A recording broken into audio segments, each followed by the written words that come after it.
So a few months ago, I made a video talking about the Milwaukee Bucks and basically how I expected them to perform this season after the loss of Jrue Holiday. My video was mainly talking about their frontline defense and how Giannis and Brook Lopez would be affected, and the answer to that is a lot, as we've seen throughout the season. Of course, you expected that coming into the season with trading Jrue Holiday, an elite defender, for Damian Lillard, a non-defender, but what I also said in that video is that the increase in offensive production after trading for Dame probably would have been enough to offset the loss in defense, and so far that hasn't exactly worked out. Part of that is just because Damian Lillard hasn't really shown noticeable improvement in his play since the start of the season, and that's something that they really need, especially going into the playoffs. But I still think that the biggest factor is going to be their defense. The Bucks are on a 4-game losing streak right now, and it's not really just about that, it's the teams that they're losing to. 3 of those 4 teams were the Memphis Grizzlies, the Washington Wizards, and the Toronto Raptors,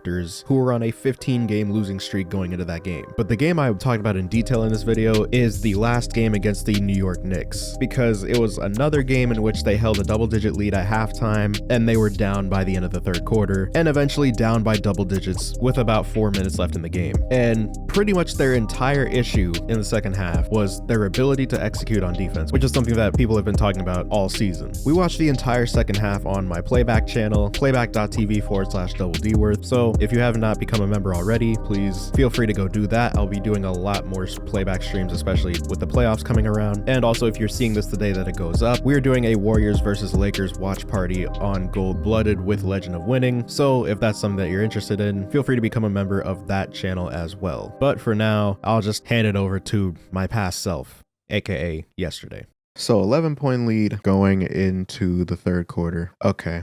Yeah, this is one of the ones I want to talk about. They're running a screener roll with Jalen Brunson and Isaiah Hardenstein, or not Jalen Brunson, Dante DiVincenzo and Isaiah Hardenstein. Damian Lillard is so bad at defense this year in comparison to someone like Jrue Holiday that Brook Lopez has to drop off of Isaiah. But at the same time, this is the thing that made this play so difficult to guard. At the same time, they have OG Anunoby and Josh Hart basically just occupying Giannis's attention on defense, so that Giannis can't come over from weak side to help on this pass because that's what he does best. And yeah, so that is a shot for Isaiah Hartenstein. Team gets hot. A combined 8 for 29. And see, they put finds the foul line. Jump shot is good. They're putting Damian Lillard in every action imaginable just because he's the weakest defender on the floor. They're just running screener roll, the inverted pick and roll, basically. Well, he's not really a big per se, but OG Anunoby, OG Anunoby just is gonna bully that matchup all day long, which he does there. Another thing, the Bucks' transition defense and just ability to find people in transition has been awful all season. Nobody knows who's supposed to match up. Nobody even contests. Giannis and Brook Lopez are both guarding Isaiah Hartenstein at the 3-point line. What is going on? Okay. Let's see, they're doing it again. They're just involving Damian Lillard in every single action. This time it was a screen roll with Dante DiVincenzo and results in a foul. And one. Damian Lillard, not the best screen setter, by the way. From what I can tell, they don't usually call moving screens unless you're moving side to side. If you're just like being bullied like that, they usually don't call it that as much. So now they're running a handoff. Pat Connaughton, he actually did a really good job navigating or getting back there. Like the lead is still 10 at this point. Like even after that run, the Bucks kind of bounced back. It's basically at the halftime lead. So now it's basically like the same. It's kind of the same type of actions that they started the quarter with this Jalen Brunson, Isaiah Hartenstein pick and roll. Like Brook Lopez is basically at the 3-point line because Pat Connaughton is behind Jalen Brunson trying to navigate through the screen. Giannis has to drop now, which leaves OG Anunoby open. Damian Lillard plays the OG Anunoby passing lane, and that leaves Dante DiVincenzo. Now Brook Lopez is in a long closeout, which DiVincenzo attacks, and now Dame drops again. That's a pass out. He actually does recover pretty well. But at this point, Malik Beasley, Malik Beasley is like so confused about what he's supposed to do here. You're going to see Malik Beasley is like turning his head back and forth because he's like, holy hell, who do I close out to? He's looking at Josh Hart flaring out to 3 and Dante DiVincenzo flaring out to 3. Brook Lopez has to drop because OG Anunoby against Damian Lillard is a mismatch. They're in such a difficult spot right here because if Brook Lopez recovers out to... Brook Lopez probably should have been the one to recover out to DiVincenzo, because if Giannis recovered, Brook Lopez would have been in a tough spot to recover back to this Isaiah Hartenstein shot. So same sort of play. Oh my God. It's literally the same play. Jalen Brunson, Isaiah Hartenstein pick and roll. Pat Connaughton behind Jalen Brunson. Brook Lopez at the 3-point line has to show. Drop past Isaiah Hartenstein. Giannis has to drop again. OG Anunoby's in the corner again. Damian Lillard's making a decision again. This time it's Josh Hart instead of Dante DiVincenzo, though. But Isaiah just goes up with it because he has enough space. The exact same play almost. So now Malik Beasley is just having to chase Jalen Brunson through screens.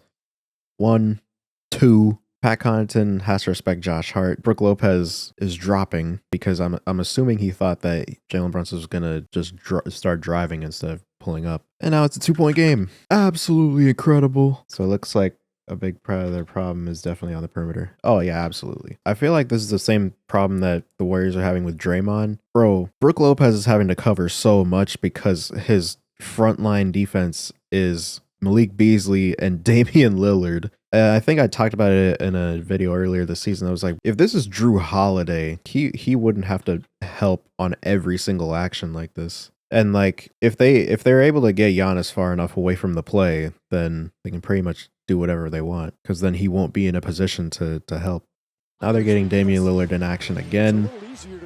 Brook Lopez, that was a good contest. I feel like I'm watching the 2020 series all over again. He's just spinning into a wall and there's 4 shooters on the court. Like, I feel like I'm watching him spinning into Jimmy Butler and Andre Iguodala all over again. Okay, so now Bobby Portis is on the floor. Jay Crowder. Okay, so they put 2 on the ball this time. And now Malik Beasley is the low man. Oh my God. This time Jalen Brunson, Josh Hart pick and roll. He's just going to take Jay Crowder off the dribble. Okay, so now Josh Hart. I think they wanted a handoff with Jalen Brunson there. Oh my goodness. Oh wow. Even then, this is still an open layup. They almost got the steal there, but Giannis gambles. That leads to OG Anunoby drive. Malik Beasley is the help again. OG just misses that, honestly. Damian Lillard pick and roll defense. Bobby Portis, Jay Crowder drops. What? Why did they switch on a closeout? What is going on? Now, Jalen Brunson's just taking Damian Lillard one-on-one. Everybody is so paying so much attention to Jalen Brunson in the post against Damian Lillard. Actually, Jay Crowder, he should have been rotating out earlier than that, but still, he's trying to play the he's trying to help on the post. Shot clock at 8. Brunson picked up by Antetokounmpo. So now, see, this is the thing. Brunson drives, scoop layup is up, shot is good. He's still. How did he? See, this is the thing. He somehow made this work, but in my mind, I'm like, why is he asking for an OG Anunoby screen when he knows that Giannis is gonna switch? But he's literally just that good. JB had a on him moment. You can't call Jalen Brunson JB with all due respect, because I was so confused for what the hell is going on. Okay, so they don't even set the screen there. Bobby Portis, what? Okay, so Malik is just chasing Josh Hart, even though Bobby Portis and Jay Crowder are back. Like, Dame has this DiVincenzo corner 3. Why is Malik Beasley? I'm so confused. And then he fouls him. Oh my God. That's another thing that the Bucks have an issue with. They trap, or like they send 2 at the ball when they don't need to. Like, there'll be times where you have someone like, I don't even know, like Royce O'Neal standing at the hash, and they'll just be zoning up on him. Just do it just to do it. Yeah, they're a little bored. Let's get some ball movement. Let's put ourselves in scramble defense and just make things exciting. Like, this is what I mean. Yo, oh my God, Giannis has Dante DiVincenzo on him. Actually, maybe the ball denial, and then also Mitchell looks like he's like in help position there. Bro, that's just a pass. That's just a pass you gotta even just attempt to make. That's another thing that they suck at too, is recognizing mismatches. The thing I'm thinking about mainly is the Laker game that they lost in overtime. There were so many plays down the stretch where they had Austin Reeves switched out, or not switched out, but switched onto like Brook Lopez in the paint. Now Jalen Brunson's back in, which means pick and roll time. And the Magic do have the tiebreaker against the Knicks. Shot clock at 4. Okay, now Dame. Why is he helping off of Dante DiVincenzo, bro? What is going on? This is what I mean, bro. Dame literally just helps. Oh my god. He helps off of Dante DiVincenzo one pass away. Okay, so now Dame's in pick and roll again. This time with Bojan. Okay, nah, it was a ghost screen. Dame actually told. Okay, so this is on Malik, because Dame pointed and told Malik to switch. There, he's telling him to switch, and he just doesn't. So now Pat Connaughton has to rotate.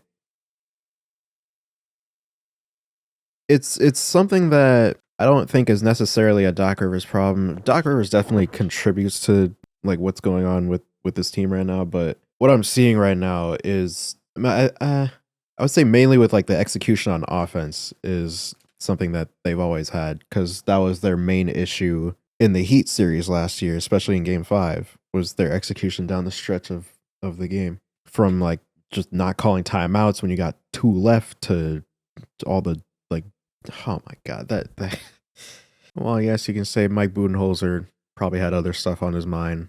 That's just a problem that they've kind of always had. Like, and it seems to persist no matter who's coaching this team. It's so bizarre. See, now they have DiVincenzo in, he can attack Malik Beasley closeouts. Like this, get Brook Lopez out of position again.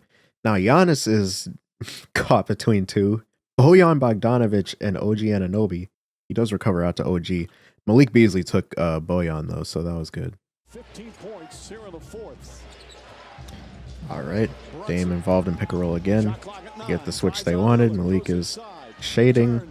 He made that, but Dante is wide open on the flare. And that would have been, like, this probably could have been a kick out right here, because Bobby Portis is not close enough to close out to that. The Knicks have no That looked like a little bit of, okay, they trapped him at this time.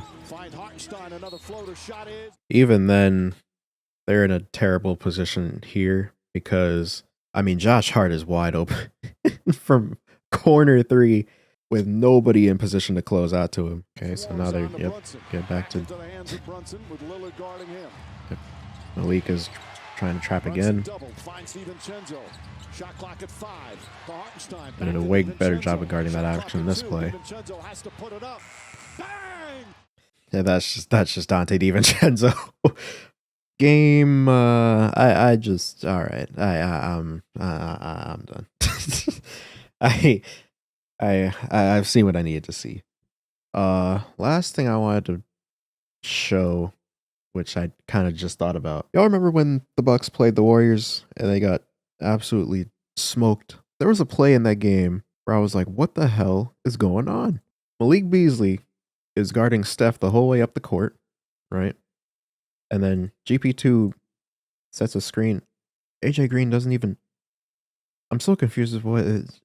Bro, they literally just let Stephen Curry walk into a 28-footer.